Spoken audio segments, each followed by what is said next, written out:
ஆலயா cotton trending வேட்டிகள் ஷர்ட்டுகள். Kerala மாநிலத்தில் Nipah தொற்று ஒருவருக்கு உறுதி செய்யப்பட்ட நிலையில் கன்னியாகுமரி மாவட்ட சோதனைச் சாவடியில் கண்காணிப்பு தீவிரப்படுத்தப்பட்டுள்ளது. களியக்காவிளை சோதனைச் சாவடிகளை கடந்து செல்லும் வாகனங்களை தடுத்து நிறுத்தி பயணிகள் சோதனைக்குட்படுத்தப்படுகின்றனர். கேரளத்திலிருந்து கன்னியாகுமரி மாவட்டம் வழியாக தமிழகத்திற்குள் நுழைய 10க்கும் மேற்பட்ட வழிகள் உள்ள நிலையில் களியக்காவிளையில் மட்டும் இந்த சோதனை நடந்து வருவது குறிப்பிடத்தக்கது.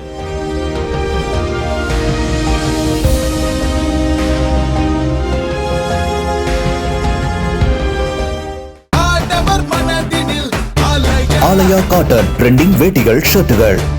பிளே ஸ்டோர் மற்றும் ஆப் ஸ்டோரில் இருந்து பாலிமர் செயலியை QR கோடு மூலம் பதிவிறக்கம் செய்யுங்கள். செய்திகளை உடனுக்குடன் பெறுங்கள்.